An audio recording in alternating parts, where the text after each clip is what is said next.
आप सभी को फिर से एग्जाम नैनो चैनल में हार्दिक स्वागत है। काफ़ी लोगों का डाउट है कि डीएवी का जो फेज 3 है जिसमें आपका डेमो एंड इंटरव्यू है उसमें आपका चयन किस प्रकार से होगा। तो पहला क्वेश्चन आपका जो आज के सेशन में सॉल्व किया जाएगा कि कितने मार्क्स का इंटरव्यू होगा, कितना वेटेज होगा, ये सारी चीज़ों पर डिस्कस होगा। ये पहला पॉइंट होगा। सेकंड पॉइंट होगा, जो भी आप रिक्वायरमेंट नोटिफिकेशन देख रहे हैं फेज 3 का डेमो एंड इंटरव्यू का, उसमें आपको लिखा हुआ देखने को मिलेगा, एक कंट्रैक्चुअल लिखा लिखा हुआ मिलेगा कंट्रैक्चुअल, और एक आपको लिखा हुआ मिलेगा प्रोबेशन। इसका भी मतलब समझाएंगे कि इन दोनों में क्या अंतर है। और सबसे लास्ट में हम लोग बात करेंगे पे स्केल के बारे में। तो ये कंप्लीट डिटेल्स जो है डीएवी रिक्वायरमेंट रूल से ही लिया गया है, कहीं और से हम उठा के नहीं लाए हैं। कि डीएवी के जितने भी इंस्टीट्यूट है यानी जितने भी स्कूल से ऑल ओवर द इंडिया, उसमें जितने भी कर्मचारियों का भर्ती और चयन होता है उसमें क्या नियम है, उसी के बारे में हम लोग बहुत ही आसान भाषा में आपको समझाएंगे। तो अगर आप देखेंगे कोई भी बड़ी संस्था होता है तो उसका कोई न कोई भर्ती नीति होता है यानी कि रिक्वायरमेंट पॉलिसी होता है। और हम लोग सभी जानते हैं कि डीएवी एक काफ़ी बड़ा इंस्टीट्यूट है। तो डीएवी का जो ऑल ओवर इंडिया में काफ़ी स्कूल्स है, बहुत सारे कॉलेजेस है, बहुत सारी यूनिवर्सिटीज जो है ओपन होने जा रही है। तो डीएवी का जो रिक्वायरमेंट पॉलिसी है वो पूरा का पूरा मेरिट पर आधारित है। सेकंड, ये आपका निष्पक्षत है यानी कि किसी पर बायस्ड नहीं है, ये अनबायस्ड है। और यहाँ पर ध्यान दिया जाता है कि सही व्यक्ति का चयन हो ताकि संस्थान क्या करे, अपवर्ड जाए। अगर आप बहुत सारे प्राइवेट स्कूल देखेंगे, वे लोग किस चीज़ की ओर भागते हैं, किस चीज़ कर कि कम सैलरी में टीचर को रख लेते हैं, फिर उनका स्कूल का जो है सत्यानाश हो जाता है। क्योंकि कम पे स्केल में जो भी टीचर काम करेंगे वहाँ पर वो मन लगाकर काम नहीं करेंगे। तो ये चीज़ आपको डीएवी में देखने को यहाँ पर नहीं मिलेगा। सेकंड, अगर हम लोग बात करें तो इसमें क्या नया देखने को मिला है, तो सीबीटी का कंडक्शन हो रहा है 2023 से। कब से हो रहा है? 2023 से। ये बहुत ही फास्ट है। हम लोग अभी अभी हाल ही फिलहाल देखे कि कितना जल्दी फॉर्म फिलअप हुआ, फिर आपका एग्ज़ाम भी हो गया, फिर आपको पीएससी कार्ड भी इशू कर दिया गया। और ये आपका गुणवत्ता आधारित है यानी कि क्वालिटी एश्योर्ड है। क्यों? क्योंकि इस बार का सीबीटी में ये सुनने को मिल रहा है कि बहुत सारे जो है डीएवी के टीचर्स भी क्या हुए, क्वालिफाई नहीं हो पाए हैं। तो इसी से आपको समझ में आ रहा होगा कि ये पूरा का पूरा अनबायस्ड है और क्वालिटी एश्योर्ड है। और साथ ही आपको बता दें कि चैनल में अगर नए हैं तो चैनल को सब्सक्राइब कर लीजिएगा, वीडियो को लाइक कीजिएगा, ताकि डेली बेसिस पर इस टाइप के कंटेंट जो है आपके लिए बनाने के लिए हम क्या प्रेरित हो। मोटिवेशन एक चाहिए कोई भी काम को करने के लिए। तो अब सीबीटी 1 पास करने के बाद जो सेकंड फेज आएगा वहीं पर हम लोग बात करेंगे, वो है आपका इंटरव्यू का फेज। तो सारा गेम यहीं पर है। आपका जो इंटरव्यू होगा, इंटरव्यू दो फेज में लिया जाएगा। अगर आप नीचे आएंगे तो यहाँ पर आपको देखने को मिलेगा कि इंटरव्यू जो है आपका दो फेज में होगा। यहाँ पर इंटरव्यू जो है आपका दो फेज में होगा। पहला जो फेज होगा वो होगा आपका डेमो टीचिंग का, यानी कि आपको कोई टॉपिक दिया जाएगा, फिर उसी टॉपिक पर आपको कोई क्या करना है, क्लास लेना है, आपको पढ़ाना है।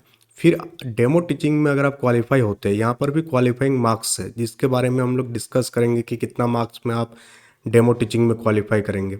तो डेमो टीचिंग कराने के बाद फिर आपका क्या होगा, इंटरव्यू होगा। तो ये दो प्रोसेस अभी आपका बचा हुआ है। तो यहाँ तक पहुँचने से पहले हम चाहते हैं कि डिटेल्स में आपको बता दें कि फिर बाद में और कोई वीडियो आपको देखना ना पड़े। तो अभी का जो आपका फेज है वो टोटल 50 मार्क्स का है। कितना मार्क्स का है? 50 मार्क्स का। आपका जो सीबीटी एग्जाम हुआ उस वहाँ से आपका 30 अंक लिया जाएगा। और आपका जो कैरियर ग्राफ है कि आप 12 में कितना परसेंटेज लाए हैं, आप ग्रेजुएशन में कितना परसेंटेज लाए हैं, ग्रेजुएशन आप ओपन से किए हैं कि रेगुलर से किए हैं, फिर आपका हो जाएगा कि आप डीएलएड बीएड में कितना परसेंटेज लाए। तो उसके बेसिस पर आपका 20 मार्क्स बनेगा, जिसे हम लोग कहते हैं कैरियर ग्राफ। और फिर आपका जो सीबीटी में आप जितना मार्क्स लाए हैं वहाँ से आपका 30 मार्क्स लिया जाएगा। तो ये जो कैरियर ग्राफ की जांच होगा ना, ये पूरा का पूरा ऑटोमेटिक होगा, कोई इंसान इसको नहीं करेगा। सॉफ्टवेयर के माध्यम से आपका कैरियर ग्राफ बन जाएगा कि आप किस स्तर पर है, किस लेवल पर आप है। तो ये पूरा का पूरा कैसा है, आपका कंप्यूटर से किया जाएगा, सॉफ्टवेयर के माध्यम से किया जाएगा। तो यहाँ पर आपका हो जाएगा असेसमेंट मूल्यांकन। अब अगर हम लोग बात करेंगे कि ये सब चीज़ें, जितने भी चीज़ें होगा, ये सारे सीसीटीवी से आपका निगरानी किया जाएगा, यानी कि इसमें कोई भी भेदभाव नहीं किया जाएगा आपसे। फिर आपका औचक निरीक्षण, ये सब चीज़ें मेंटेन किया जाता है। फिर आपके पास क्या आ गया है, पीईसी आ गया है। पीईसी आपका गोल्डन टिकट है। अगर पीएसी है तो ही जाके आप डेमो टीचिंग एंड इंटरव्यू में क्या हो सकता है, आप अपियर हो सकते हैं। तो बहुत कोई का डाउट था कि पीएसी का वैलिडिटी कितना होता है। तो ये सारी चीज़ें आपका डिपेंड करता है वो डीएवी के टाइम रूल्स के अकॉर्डिंग, और ये टाइम टू टाइम चेंज होते रहता है। तो इस चीज़ को आप ध्यान यहाँ मत दीजिएगा, वैलिडिटी वगैरह पर आपको ज़्यादा फोकस नहीं करना है। अब डीएवी के जॉब का और एक खास बात क्या है कि स्थानांतरण। डीएवी में आप चाहे आप झारखंड जोन से काम कर रहे हैं, महाराष्ट्र से कर रहे हैं, आप कहीं सी और स्टेट से कर रहे हैं, तो ये ट्रांसफरेबल इन नेचर है। ठीक, ये सारी चीज़ें इसलिए बता रहे हैं क्योंकि इससे आपको थोड़ा फॉलो भी बनेगा, चीज़ें को जानने को मिलेगा। अब हम लोग सिलेक्शन प्रोसेस की बात करते हैं। तो यहाँ पर जो है सबसे पहला होता है एलएमसी। एलएमसी क्या करती है, रिकमेंडेशन देती है कि हाँ कितने टीचर्स चाहिए, क्या नहीं चाहिए। फिर डीएवी स्कूल में क्या होती है कि रिक्वायरमेंट के लिए बजट पास होती है, बजट का प्रोविज़न होता है कि इस स्कूल में 10 टीचर की ज़रूरत है तो इसके लिए कितने बजट बनानी होगी। फिर डीएवी जो कॉलेज मैनेजिंग कमेटी है, डीएवी सीएमसी, ये जो क्या करती है पोस्ट का सेंशन करती है। फिर जाके एक पोस्ट क्रिएट होता है और फिर आप वहाँ पर जा कर के जॉब करते हैं। तो आप समझ रहे हैं कि ये सारे चीज़ें कितने प्रोसेस से गुजरता है। अब हम लोग बात करेंगे मेन पॉइंट पर, जो कि है आपका डेमो टीचिंग एंड इंटरव्यू। तो यहाँ तक आपको समझ में आया सारी चीज़ें। अब डेमो टीचिंग जो है आपका, जिसमें आपका क्या चेक किया जाएगा, शिक्षण कौशल। भले ही आप सीबीटी पास कर चुके हैं, बहुत सारे ऐसे भी होंगे जो सीबीटी पास कर जाएंगे, बट वहाँ पर जब जाएंगे तो वो पढ़ा नहीं पाएंगे क्योंकि वो कभी डेमो टीचिंग या टीचिंग किया ही नहीं है। तो उन लोगों को जो है बहुत ही कम मार्क्स मिलेगा। तो इसलिए हम शुरुआत से बोल रहे हैं कि अभी से जो है आप अपने सब्जेक्ट के अकॉर्डिंग एनसीईआरटी के किताब से लेसन प्लान बना करके डेमो टीचिंग स्टार्ट कर दीजिए खुद से, कि हाँ आप, ताकि वहाँ जा कर के आप रुके नहीं, आप आराम से उस टॉपिक को कवर कर दें। फिर जैसे ही डेमो टीचिंग में आप पास होते हैं तो आपका इंटरव्यू लिया जाएगा। अब दोनों ही चीज़ में हम लोग डिटेल्स में बात करेंगे कि क्या क्या बैठा रहेगा कौन कौन सिलेक्शन कमेटी में। तो जो डेमो टीचिंग होगा ना, तो डेमो टीचिंग में आपका रहेंगे स्कूल का जो चेयरमैन है एलएमसी का, साथ ही साथ स्कूल का जो प्रिंसिपल है वो रहेंगे, और जिस सब्जेक्ट पर आप डेमो टीचिंग दे रहे हैं उस सब्जेक्ट का एक्सपर्ट यानी कि डीएवी के पुराने टीचर्स जो है बैठे रहेंगे। तो जनरली जो बोर्ड होगा, इंटरव्यू का बोर्ड होगा, उसमें 3 से 4 मेंबर्स आपको देखने को मिलेगा, जिसमें आपके स्कूल का प्रिंसिपल आपको देखने को मिलेगा, स्कूल का मैनेजर आपको देखने को मिलेगा, और आरओ और एआरओ जो रीजनल ऑफिसर्स है, वहाँ के जो ऑफिसर्स वगैरह है वे लोग भी बैठते हैं जनरली। क्योंकि आप एक चीज़ नोटिस कर रहे होंगे कि जैसे जोन वाइज बटा हुआ डीएवी, तो हर एक जोन से जो है वैकेंसी निकाला जा रहा है, और किसी जोन का किसी एक स्कूल में इंटरव्यू लिया जा रहा है। यानी कि उस जोन का जो अधिकारी है वो भी क्या करेंगे, आपका पूरा का पूरा प्रोसेस को वॉच आउट करेंगे, वहाँ पर बैठे रहेंगे, तो वो लोग भी वहाँ पर शामिल होंगे। तो इस चीज़ का ख्याल रखिएगा। टोटल आप देख सकते हैं 4 मेंबर आपको देखने को मिलेगा आपका डेमो टीचिंग के टाइम, और जब इंटरव्यू होगा उस टाइम भी। अब जैसे ही आपका डेमो टीचिंग कंप्लीट हो जाता है, डेमो टीचिंग कंप्लीट होने के बाद आपका क्या बनेगा, डेमो टीचिंग कंप्लीट होने के बाद आपका लिया जाएगा इंटरव्यू। जैसे कि इसमें हम लोग बात किए, डेमो टीचिंग के बाद क्या लिया जाएगा, इंटरव्यू, जो कि होगा आपका साक्षात्कार। यहाँ पर आपसे 1 to 1 बात किया जाएगा, फिर आपका सैलरी वगैरह इसी में डिस्कस होता है इंटरव्यू में ही, आपका एक्सपीरियंस, इन सब चीज़ों को ध्यान में रख करके। तो पूरा का पूरा अगर आप प्रोसेस को देखेंगे कि फाइनल असेसमेंट है, जो फाइनल मेरिट लिस्ट बनेगा उसमें क्या क्या काउंट होगा। तो सबसे पहले उसमें आपका कैरियर ग्राफ काउंट होगा, जो पहले ही बात की है कि कैरियर ग्राफ किस प्रकार से बनेगा। फिर आपका सीबीटी स्कोर काउंट होगा, फिर आपको डेमो टीचिंग काउंट होगा, फिर आपका यहाँ पर इंटरव्यू में आप कैसा परफॉर्म किए वो भी आपका काउंट होगा। और इन सारी चीज़ों को मिला करके आपका जो है फाइनल मेरिट लिस्ट तैयार होगा। ठीक, क्लियर हो गया। तो यहाँ से क्या क्या चेक होगा इन सारी चीज़ों से, तो यहाँ से आपको दिख रहा होगा कि आपका नॉलेज टेस्ट होगा, जो कि हो चुका है आपका सीबीटी स्कोर में और कैरियर ग्राफ में।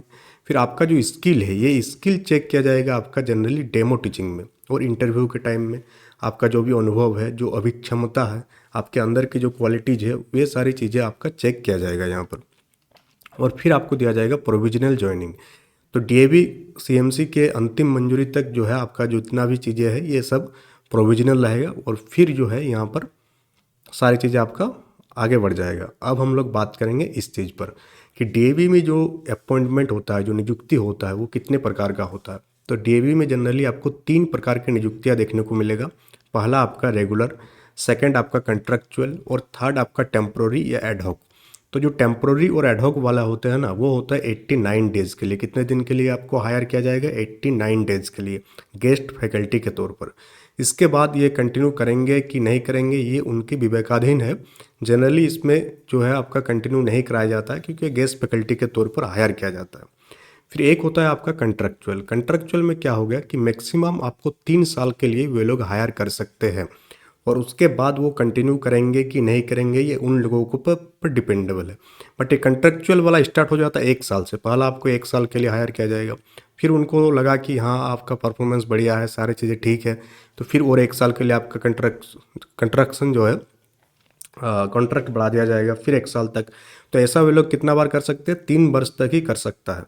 फिर एक होता है रेगुलर। रेगुलर वाला में क्या होता है कि 1 साल का प्रोबेशन में रखा जाता है आपको, यानी कि 1 साल तक आप रेगुलर में आपका ज्वाइनिंग होगा, बट 1 साल तक आप प्रोबेशन में रहेंगे। उस टाइम चेक होगा आपका कि सब कुछ सही है कि नहीं है।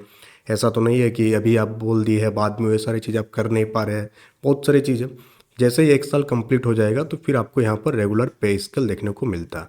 तो डीवी के स्कूल में जो लिखा हो रहा था ना लेवल 6 लेवल 7, वे सारी चीज़ें मिलता है यही रेगुलर वालों को, जिसका अपॉइंटमेंट रेगुलर होता है।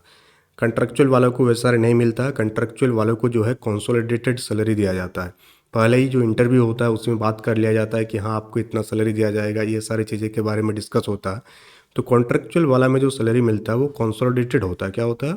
कंसोलिडेटेड, यानी कि एक पूरा का पूरा पहले डिस्कस कर लिया जाएगा, जैसे प्राइवेट स्कूल वगैरह में होता है। प्योर प्राइवेट स्कूल वाले में इसका संख्या कम होता है, तो वहाँ पर कंसोलिडेटेड अमाउंट आपको मिलता है, बाकी कोई फैसिलिटीज़ वगैरह नहीं मिलता। बट रेगुलर में क्या होता है कि आपको पीएफ फैसिलिटीज दिया जाता है, आपको मेडिकल फैसिलिटीज़ वगैरह भी आपको प्रोवाइड कराया जाता है। तो आप कोशिश कीजिएगा इंटरव्यू इतना बढ़िया से देने के लिए, और इंटरव्यू में बात भी कीजिएगा कि रेगुलर के लिए आप ज़्यादा इच्छुक है। ऐसा ना हो कि आपको जॉब की ज़रूरत है और आप बोले नहीं हम कंट्रेक्चुअल में ही खुश है, तो फिर कंट्रेक्चुअल में ही आप चले जाइएगा। इसलिए पहले दिन बताए थे कि आपके अंदर मोटिवेशन हाई होना चाहिए और बोलना चाहिए हाँ आई वांट, हम रेगुलर ही करना चाहते हैं।